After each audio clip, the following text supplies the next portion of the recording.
So if you could just like introduce yourself and let people know who you are, where you are, stuff like that. Well, I guess I'm Derek, and go by the handle Greenwood Spoons on Instagram. I'm in Stoughton, Wisconsin, and I don't know. I picked up spoon carving just a little bit before I met you, Tom. I think that was like 2014. Yeah, I moved here Maybe 2015. I don't know. Yeah, and it's been a hobby, and then I tried it as a side hustle and didn't like it. Well, I also ended up falling into a full-time job, so I moved away from it. What was it that you didn't like about it as a side hustle? I suppose I liked the putts, and it kind of took carving to a kind of a different place. Like I had to carve for a show. Sometimes it was a little bit under pressure, and I was working part-time at the time, like on call. Okay. And that was kind of unpredictable, so it was hard to really establish a kind of a workflow. Yeah, because I think that there's a lot of pressure people feel to like monetize their hobbies, and spoon carving's such a fun thing to do in your free time without monetizing it. And like, yeah, I think you're right that it changes it when you have a pressure to produce. So what kept you at spoon carving then? What'd you say? The addicting curls, Tom. Yeah, the curly shavings. No, I think it's something relaxing. It's grounding after a stressful day. I mean, that's kind of what really sparked it as a hobby. It started as like a gift. I was on like a handmade gift kick for Chelsea at the time. And while she was abroad in Peru, I decided to try to kind of covertly carve a spoon while she was away. And I did that with like my Spyderco pocket knife and like this crappy little gouge from Woodcraft, and it was horrible. The spoon or the experience? The experience. The spoon turned out all right. I actually think the spoon is in a drawer. Have you still got it? Yeah, let's go see it.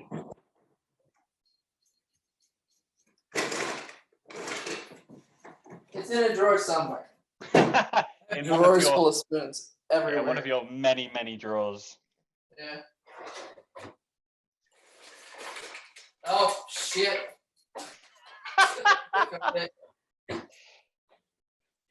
Right, gonna have to edit that out. Tom, I don't even think you've seen this. I don't know if I have. I'm excited.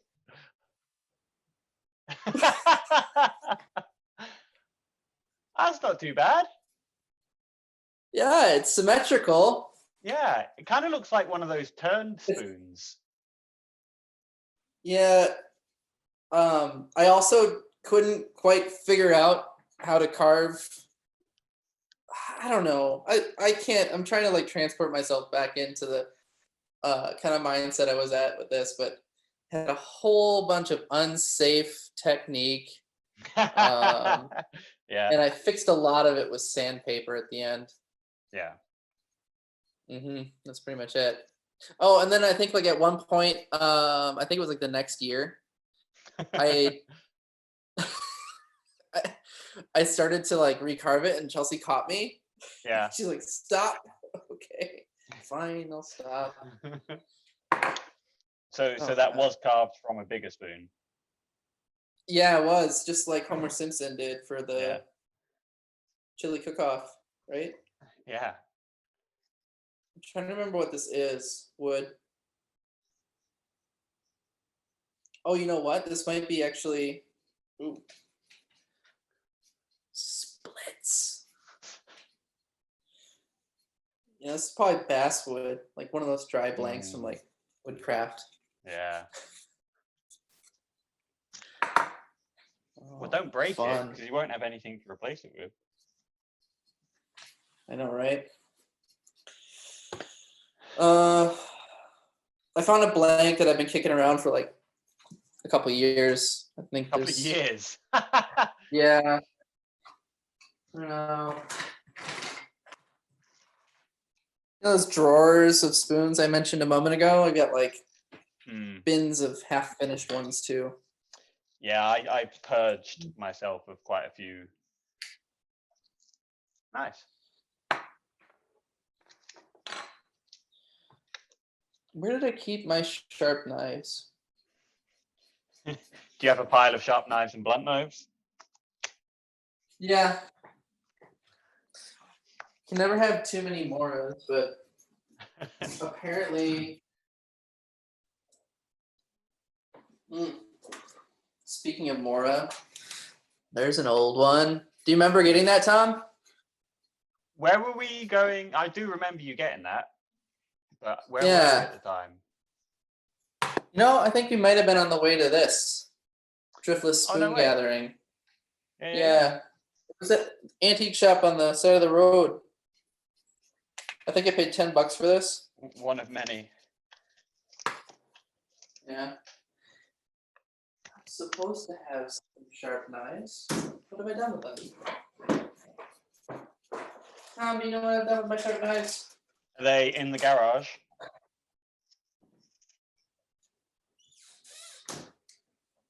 Wait. Are you sharp? Oh, yeah. They'll do. Just like one of 4 that are right here. Oh boy. So you said that you like the putts, and you just displayed a couple of spoon blanks that are years old. So what's your typical spoon carving process, especially if it's like a hobby for you at the moment?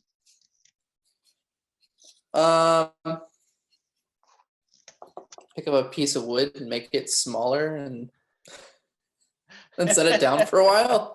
Come back to it in a couple days and oh man, something like that. So for those of you that don't know what I do in day job world, it's I work in a commercial photo studio, and I light sets pretty much every day, and constantly looking at light in still and video environments and making adjustments. So I'm like looking at my webcam and just shaking my head. How would you rate my lighting? Let's see. That's not bad. I mean, are you shooting through that silk that you have? Yeah. Yeah, it looks nice. The direction's pretty good. It's kind of like nice 45, 45, 45, which is, I would call loop lighting is what I learned, is where it's like not like a Rembrandt, which is like kind of directional where your nose shadow meets like your cheek shadow, but like creates a nice loop. Yeah. Can't Loop see lighting. mine. Do you find that your skills in photography and lighting ever help at all with woodworking, or are they two completely different skill sets?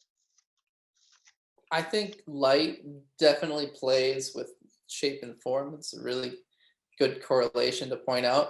And I find that like a lot of really good spoon carvers or people that are improving, you could kind of tell how they improve by how they photograph their spoons in relation to light, because it'll pick up maybe a facet that they were really proud of, or a finish, and maybe it can help kind of show the shape. But I mean, as we're doing this, we're looking at it constantly, and sometimes we can't see, so we're making all these little adjustments. Like you might just turn this way because I don't know, the light coming across is gonna pick up at a lower angle and ping off of a facet or an edge, maybe reveal some torn out grain where the grain changes, or reveal a track mark in your blunt Mora.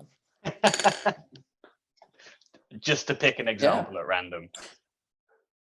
Your blunt Yeah, Mora. I wasn't just looking at my spoon from like 2 years ago and going like, shh, I needed to sharpen my tools then, and I still need to sharpen my tools now. That's something that'll never change. What is it about sharpening? Because I think a lot of people share that same frustration. Yeah, I think Peter posted a great meme on spoon carving memes Instagram page the other day. Did you catch that? It was, Remind me. it's like the 2-panel picture where like top there's a it's You a know picture what? of a guy. Through the magic of editing, here. There it is. Yes. You know which one I'm talking about? That Okay. one. Yeah. What is it about sharpening you don't like? How often I have to do it. Just want to carve spoons, Tom. That's why I have like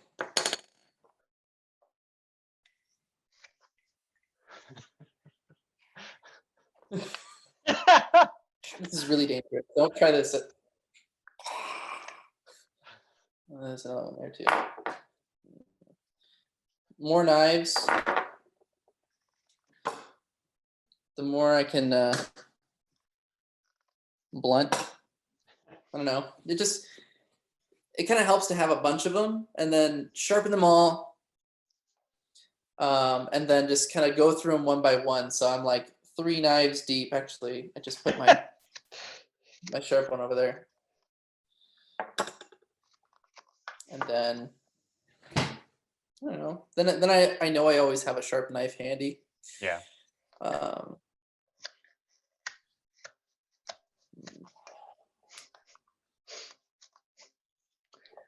right, Tom. Derek. I'm gonna give you a taste of your own medicine. How did Go you for it. start How did- with spoon carving? Where did your journey begin? I think it began long, long ago, lost deep in the depths of time. No, I watch Ray Mears, who's a British bushcraft person on TV. I can't remember if he made a spoon or he was showing off one that he had made, and I thought that was super cool. And then I didn't really actually carve one until I was living in South Korea.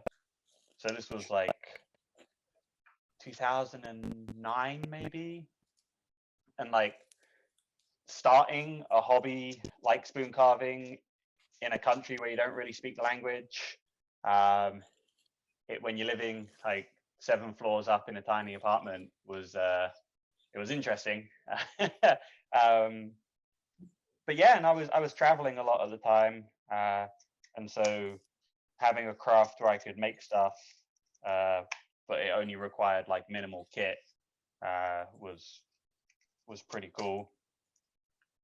And yeah, I did it in a bunch of different countries that I lived in, just because all you need is a knife, a hook knife, and an axe essentially, and trees grow in most places, fortunately. So yeah. So you're saying you didn't live in the Arctic Circle for the time you were traveling, or? No, but Iraq didn't have many trees. They had some eucalyptus, but that was the only thing I was able to carve while I was out there. Mm. So so you're in your living room right now. Is this your usual carving spot, or do you have somewhere else where you like to carve? My car. Car It seems to carving. be like a pretty Nice. Yeah, car carving. It's a big thing. If you haven't tried it, try it. Just make sure it's not like a car you share with someone else and they're like super pissed off and like getting like wood chips everywhere. How does Chelsea feel about it? Well, she doesn't drive the RAV4 at all. I Okay. pretty much, I mean, and she's working from home during this pandemic, so it's usually when I'm like having a lunch break, um, especially with throughout the pandemic, working in the photo studio.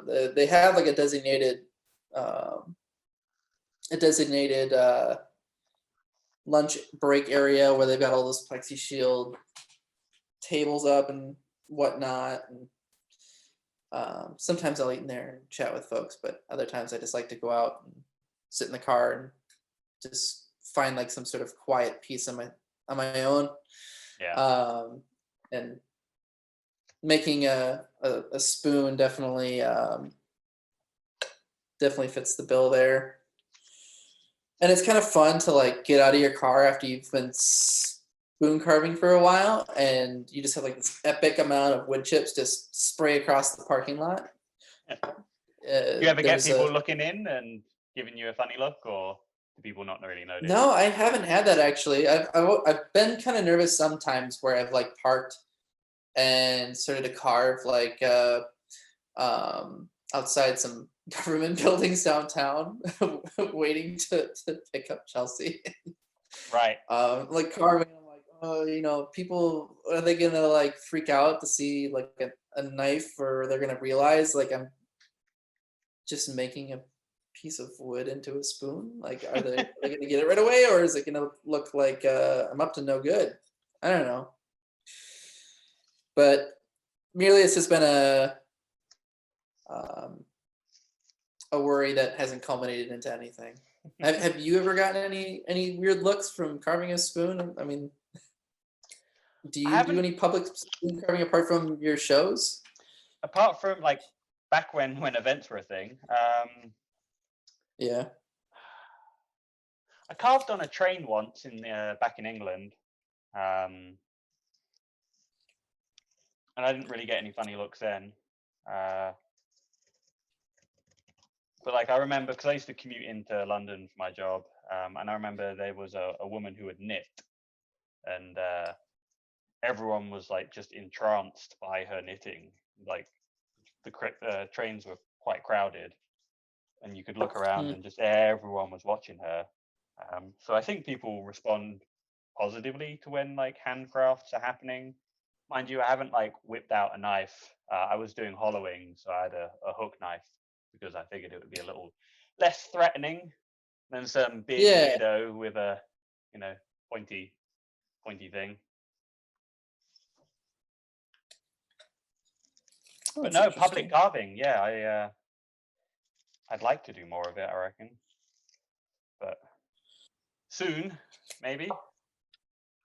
There was that one time after your show at the Madison Museum of Contemporary Art where you had borrowed my spoon mule, and then we decided to take it out into the middle of State Street, kind of by the new Orpheum, Yeah, and take a picture of you making a couple shavings with the draw knife in front of the I remember Capitol that. building. I don't know if you Yeah, still have that image.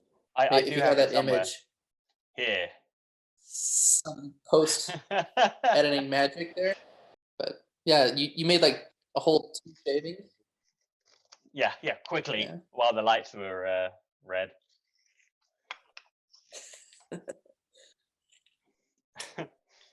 So, do you just make spoons, or are there other things that you like to make out of wood?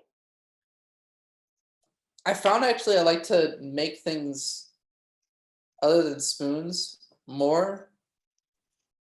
I like to tinker with other things more than I like to tinker with spoons as of Okay, late.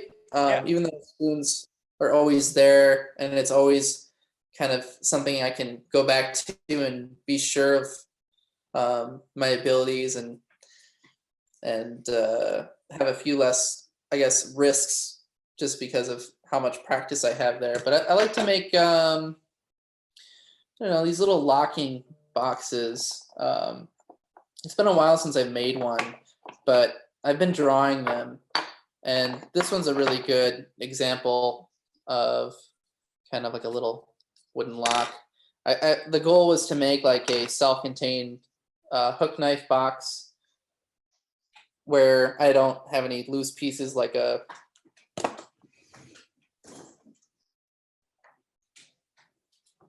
little knob. Like I think a lot of people when they make their first hook knife box, they have something like this, and it's maybe on a string.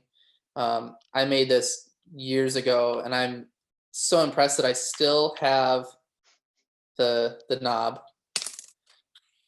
But kind of wanted something where no bits would be lost. So this is one, and it's got a twist lock that can only turn so far before it stops due to the shape of this little twist latch, and that registers against a couple kind of cuts there so that the lid doesn't lift, and opens up. Yeah. Do you have It's kind of a big and wood chunky, hinge in but there, or is it a bit of metal going through the hinge? oh, this here? No, Or the actual here. hinge part. Yeah. Yeah, That that's is a wood. bamboo skewer. Ooh, nice. Yeah, stringy wood. Yeah, When you're bit of done grass. with your barbecue, you don't know what to do with those used skewers. You can use them for hinges. I used them for cross pins too on these other bits, where they're kind of dovetailed into the wood, and that kind of holds them and stops them from dropping out the bottom. It's stuff like this. It's kind of fun to tinker with. There's another box that you're familiar with. You posted a video of it years ago when we went to Spoonfest. This little locking box, and this is based off of a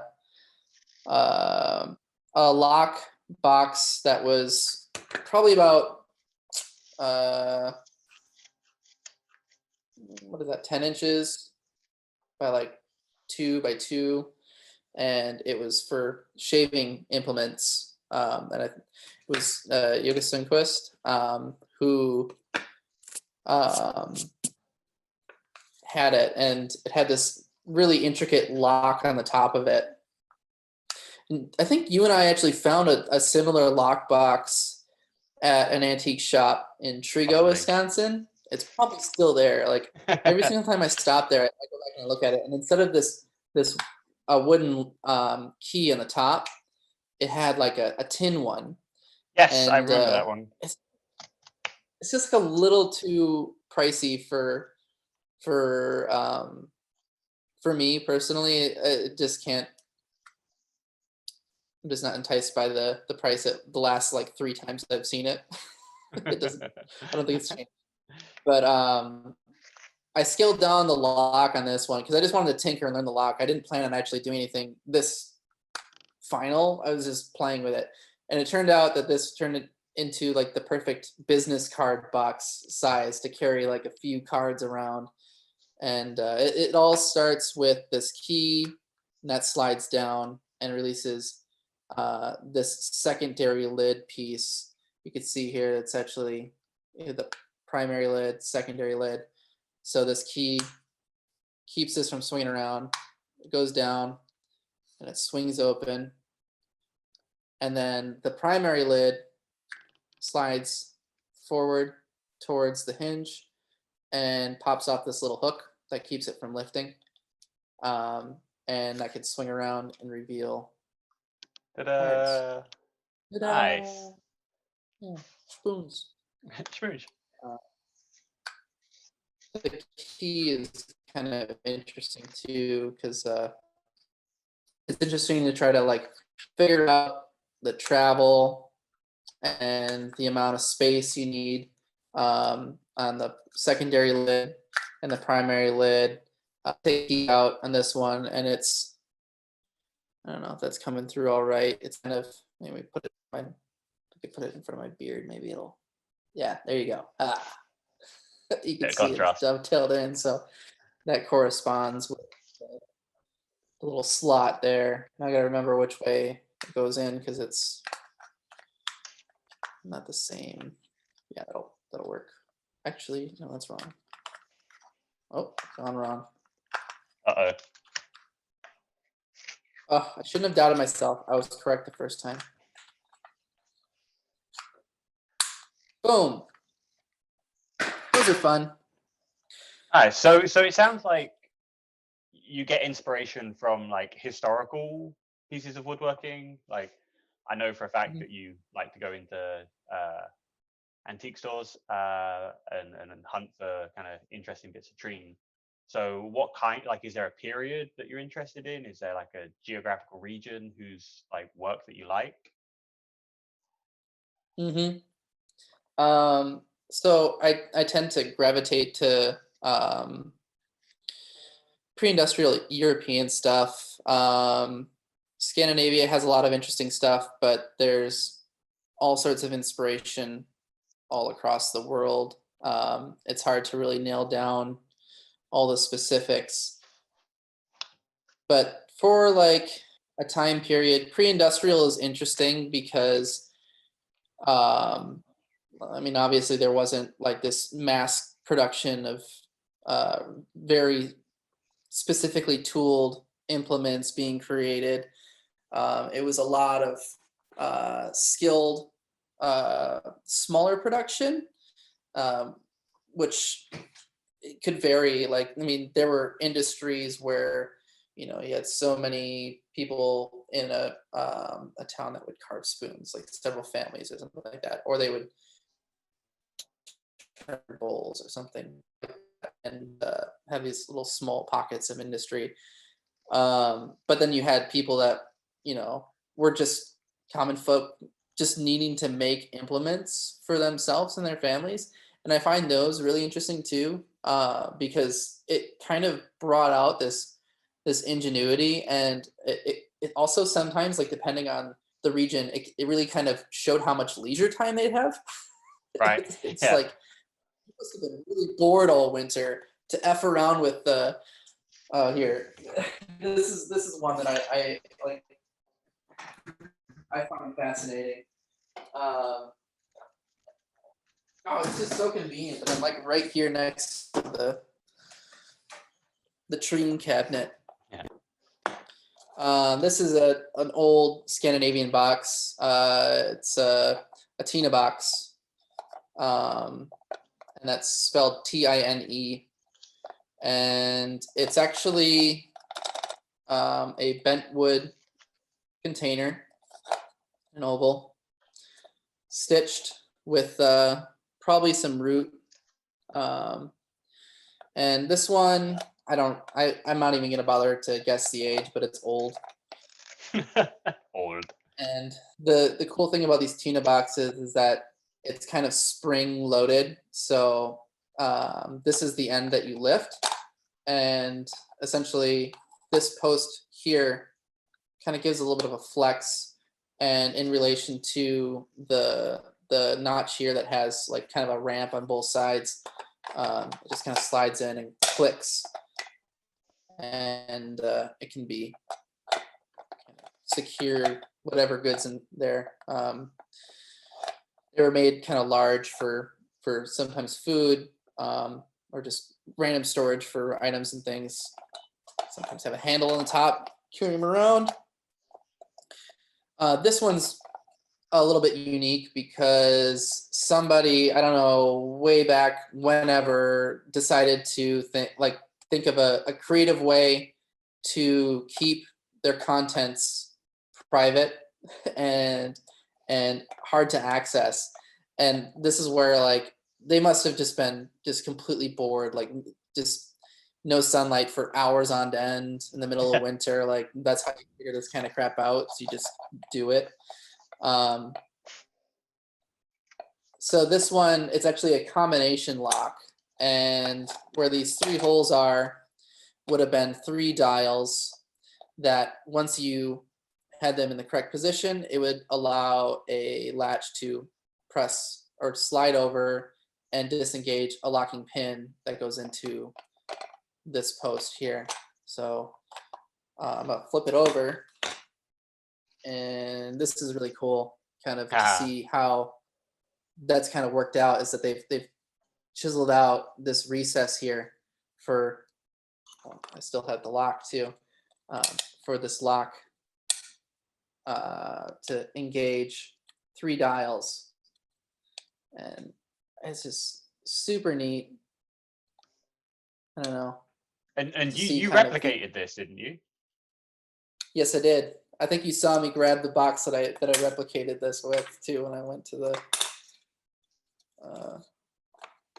the hutch. This is one that I didn't really feel like going through all the fuss of doing my own bentwood box, but I had tons of bark from our latest bark adventures that culminated in a whole bunch of fun things. And decided to do my container in a birch bark container style. The knobber birch. There's a word for it. Anyways, the whole idea, instead of steam bending and then just lapping it on top of each other and stitching, is doing kind of this wrap where the outermost bit will actually slide into like what I kind of imagine is like a mortise and tenon kind of, but it'll slide into a recess that's cut out and prevents it from backing out. And this one's a little bit, maybe if I hold it upside down, the light will show it better.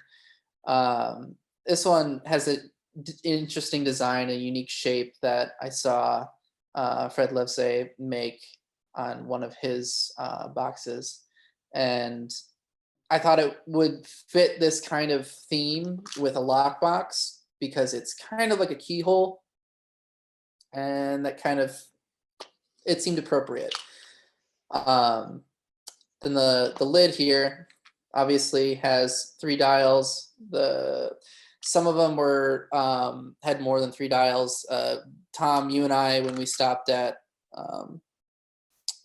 Scandinavian Antiques dealer, we got to see one with 7, and there were no indicators of orientation on the dials. So I was like, how do you even know? Yeah, just it's a fun afternoon.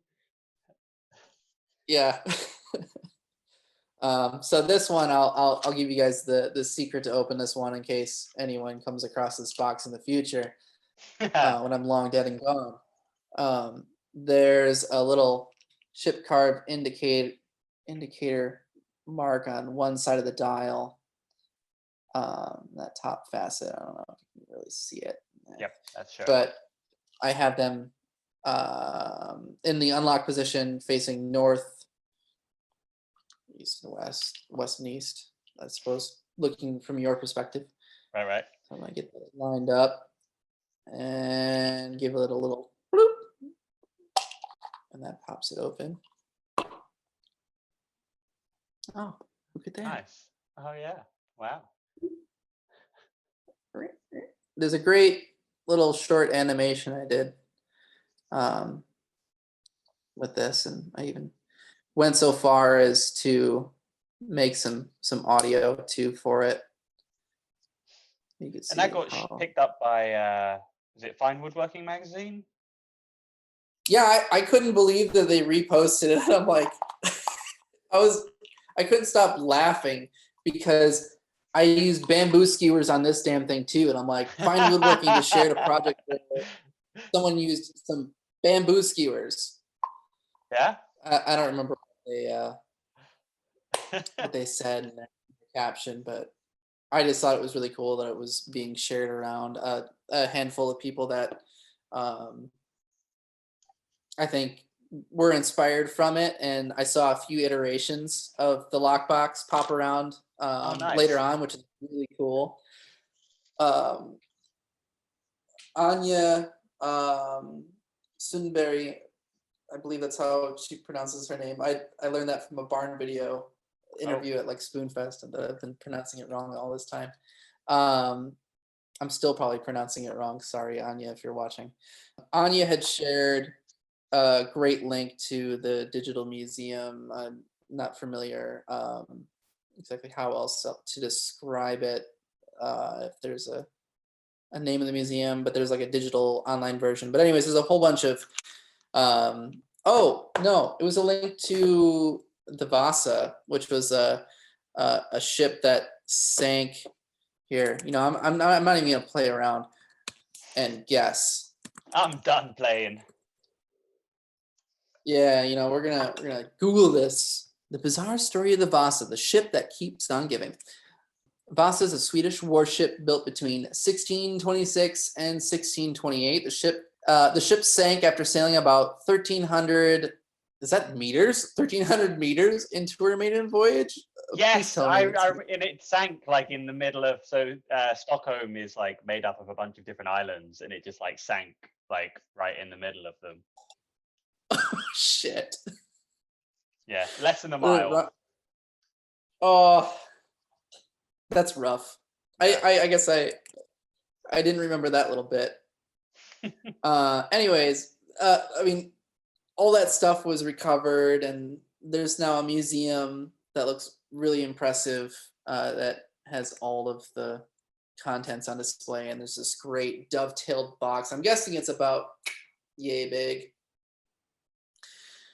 and it has the same combination lock mechanism, and it's fun to kind of think about maybe why that was. Maybe it was like a sailor's personal contents that he wanted to keep away from any of the other folk on the boat. I mean, obviously, like something like this wouldn't be really difficult to break into if you really wanted to, but you'd probably make a bit of a noise, a little bit of a ruckus. And it's difficult to sneak stuff out of it. Like if someone broke it open, they've been through your stuff. Right. Brilliant. So so Yeah. you mentioned that you have an Instagram account where people can look at your work. So if you could let us know what that is. So the hashtag, or not the hashtag, it's been a long day, so I'm like saying the wrong words. I mean, if you can say it again, and I'll just edit that out. Yeah, it's the there's your sound bite. You can use it for whatever you want. I thought you were saying that was your Instagram account. It's at